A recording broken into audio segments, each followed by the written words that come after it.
سر گزارش یہ ہے کہ انفلیشن کے بارے میں آپ کی جو فائنڈنگز ہیں اور جو ورلڈ بینک کی جو فائنڈنگز ہیں ان میں بہت بڑا کلیش ہے.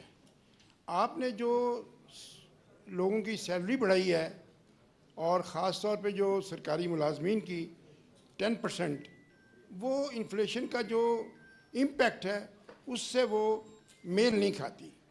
تو میں یہ جاننا چاہتا ہوں کہ کیا گورنمنٹ کے پاس اتنے ہی ریسورسز کی لمیٹیشن ہے لمیٹڈ ہیں کہ وہ اس معاملے پہ تھوڑا سا حوصلہ کرتی، کیونکہ کل آپ نے دیکھا سرکاری ملازمین جو تھے they were outside on the roads اور دے ور ڈیمانڈنگ کہ 50% کیا جائے، اور آپ نے بہت اچھا کیا کہ 6% 7% سے جمپ کر کے آپ نے 10% کیا.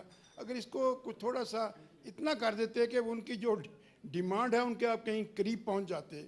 دیکھیے نا، گزارش یہ ہے کہ آپ نے پھر پینشنر وہ بیچارے تو مظلوم لوگ ہیں جن سے آپ بہت خفا ہیں. آئی نو دیٹ کہ پینشن کا جو اس وقت اسکیل ہے، جو لیول ہے، وہ اتنا ہے کہ گورنمنٹ کے ایکسچیکر پہ اس کا بہت بوجھ ہے. لیکن سنس دے آر ڈرائنگ دس منی اور آپ دے رہے ہیں تو ان کے اوپر بھی کوئی نظر کرم ہونی چاہیے تھی. ایک بہت امپورٹنٹ سوال میں کرنا چاہتا تھا. FBR کے چیئرمین صاحب تشریف لے گئے ہیں. آپ نے منیمم جو سیلری ہے وہ رکھی ہے 37,000 روپیز اے منتھ. میں چاہتا ہوں بسال صاحب بنا دیں، آپ بنا دیں ایک ایسا شخص جس کے 2 بچے ہیں، جس کی بیوی ہے اور جس کے گھر میں ضرورتیں آپ کو پتہ ہی کیا ہیں.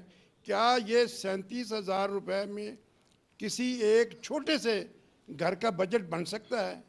اور ایک چھوٹا سا سوال اور ہے کہ کیا آپ اکانومی کو ڈیجیٹل کی طرف لے جا رہے ہیں، یا یہ ان دی لانگ رن چونکہ ہمارا بہت بڑا کیش کا انفلو ہے، تو کیا یہ کیش اکانومی ہماری چلے گی، اور یہ کب تک اس کے بارے میں صورتحال واضح ہو سکے گی؟ Thank you very much. بہت شکریہ جی آپ کے سوالات کا.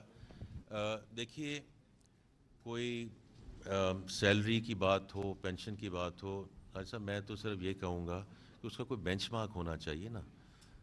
تو میں نے تو پہلے ذکر کیا کہ 50% بجائے 100% کر دیں، اس کو 200% کر دیں. لیکن جہاں بھی ہم ویدر از پرائیویٹ سیکٹر اور پبلک سیکٹر، اس کو ہم نے کسی چیز کے ساتھ بینچ مارک تو کرنا ہے نا. اگر ہم کہہ رہے ہیں کہ جو انفلیشن ہے وہ نیچے آ رہی ہے، تو اسی طرح جو ویدر سیلری اور pension has to be benchmark with inflation. یہ کوئی پاکستان کا رول نہیں ہے، ساری دنیا میں اور اقوام جو عالم ہیں اس میں ایسے ہی بینچ مارک ہوتا ہے کہ انفلیشن کے ساتھ اس کو لنک کیا جاتا ہے، whether is the private sector اور the public sector. So I think that's one part of it. اور دوسری بات جو آپ نے ابھی ذکر کیا ہے، آئی تھنک یہ بھی ایک یہاں فائنانس سیکرٹری صاحب موجود ہیں کہ ہمارے پہ جو ایک چیز پش بیک آتا ہے کہ آپ ٹیکسز تو بڑھا رہے ہیں، اس دفعہ ہم نہیں بڑھا رہے. اس سے میں نے کہا 2 ٹریلین میں سے اس کو ذرا دیکھ لیجئے جی کہ کہاں سے یہ ایلیمنٹس آ رہے ہیں، تھوڑا سا اگر ہم تو اس کو. اور یہ بات درست ہے کہ اگر ٹیکسیشن کو جو ہے اگر بڑھاتے ہیں یا کمپلائنس کی طرف جاتے ہیں، کہ گورنمنٹ کا جو اخراج ہے، جو اس کے جو اخراجات ہیں وہ کیوں نہیں کم ہو رہے. I think it's the right push back. تو اس دفعہ اگر آپ دیکھیں government expenditure has gone up by 1.9%، right. اور یہ میں اس میں فائنانس سیکرٹری صاحب کو ایکنالج کرنا چاہتا ہوں کہ جو انفلیشن ہے وہ تو ہیڈ لائن انفلیشن ابھی بھی 7.5% ہے. اس میں ہم نے سبسڈیز کم کی ہیں، ہم نے ڈیٹ سروسنگ کاسٹ کم کی ہے، اور کچھ اخراجات ہم نے بڑھائے ہیں بیکاز ان کی اس وقت ملک کو ضرورت ہے. But this is our response back to those people who are paying taxes in this country کہ آپ اپنے جو فیڈرل گورنمنٹ کے اخراجات ہیں ان کو کیوں قابو میں نہیں لا رہے. تو یہ ہماری رسپانس ہے کہ اس دفعہ 2% سے کم ہمارے اخراجات بڑھے ہیں.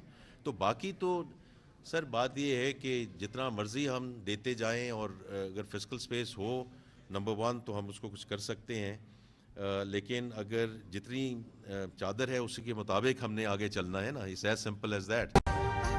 ابھی سبسکرائب کریں تاکہ کوئی خبر رہ نہ جائے.